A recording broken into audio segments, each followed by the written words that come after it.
Castres-Bordeaux, 24e journée du top 14. Avec un premier ballon capté par les Castrés. Ce ballon va sortir côté bordelais. Sanchez. Le crochet, le ballon par-dessus, il va récupérer ce ballon, pas d'en avant. Et la relance avec Justin Pearl à ses côtés, il conserve le ballon. Et la vitesse de l'Argentin, oh la cuillère de Marc-André in extremis à 5 mètres de la ligne. Et c'est un temps fort pour les Béglés avec ce ballon. Pour Léopoldou en force peut-être pour le premier essai. Et coup de sifflet de Monsieur Ruiz. Et peut-être un carton jaune. Hein.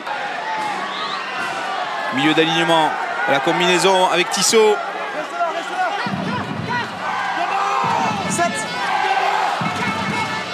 On avance en force avec Larieux. L'archer est bleu. L'archer est bleu. Madol. Jusqu'à 2 mètres. Les Bordelais. Serrant et pour l'essai de Jefferson Poirot. Le premier essai du match en faveur de Bordeaux qui concrétise son très bon début de rencontre. Et après 16 minutes. Voilà la contre-attaque hein, de Sanchez. Petit jeu au pied, récupéré. Une très jolie fin de passe. Il a fallu le retour désespéré et la cuillère de Marc-André. Malgré tout, cette action qui a entraîné le carton jaune et l'essai un peu plus tard de Jefferson Poirot. Les Bordelais qui risquent de laisser des plumes dans cette répétition de mêlée. En tout cas, c'est vrai que c'est beaucoup d'efforts. Hein, beaucoup d'efforts à 13 contre 15, à 6 contre 8 en mêlée. Flexion. Touché. Jaune. Et pour le CO, il faut marquer. Il faut absolument marquer.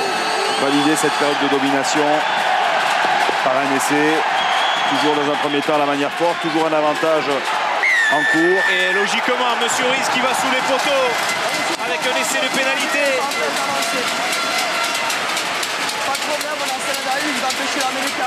Et à la mi-temps, Castres qui concrétise sa nette domination du dernier quart d'heure. Ballon là disponible pour Cocotte. 23. Les mêmes recettes qu'en première mi-temps, à savoir du jeu dans l'axe pour fixer cette excellente défense. Un blanc derrière, un blanc. Bordelaise. On le répète, à 13 contre 15, les Bordelais qui vont devoir s'arc-bouter en défense pour résister aux assauts de Castré. Caballero. Il a pris l'espace. Yannick Caballero. Ah, la vidéo demandée par Monsieur Ruiz. Oui, mais bon, par sécurité, mais à mon avis, il n'y a pas photo, comme on dit. Alors, est-ce que Serron est retenu par un joueur castré? Je ne sais pas, a priori, personne ne se plaint. Hein, Serron, lui, se plaint visiblement. Bon, d'accord.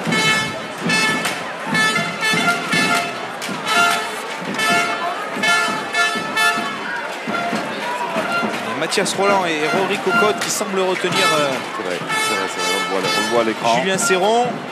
Et Yannick Caballero, un petit peu surpris d'être servi par Rory Cocotte, finalement a trouvé l'espace vraiment au ras de la mêlée spontanée, a échappé à Albert Couetou. Donc, essai. D'accord, merci Antoine. Et l'essai validé. D'ailleurs, à ce propos, vous pourrez suivre demain à partir de 7h45 sur Canal Plus Sport les essais qualificatifs du Grand Prix de Chine à Shanghai. Et puis, bien sûr, le Grand Prix, ce sera dimanche matin à partir de 8h15, le Grand Prix à 9h. Et le départ de Serron qui va marquer peut-être l'essai en contre. À la stupeur de Pierre-Antoine, la transmission interceptée entre Cocotte et Garvé.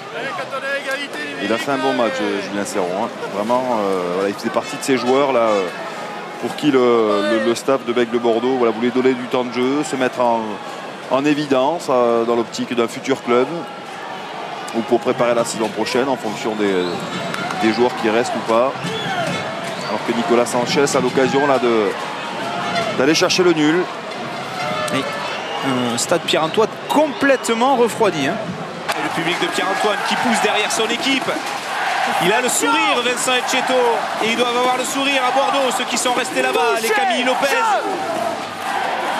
les Hugh Chalmers, tous ceux qui n'ont pas fait le déplacement.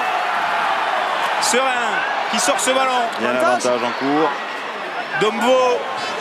Le ballon est conservé. Nouvelle pénalité, nouvelle mêlée à suivre sous les poteaux. Et je me demande si Rafael Ibanez n'avait pas demandé à Baptiste Serin de tenter cette pénalité, mais non, c'est Nicolas Sanchez qui va taper bien sûr pour l'égalisation.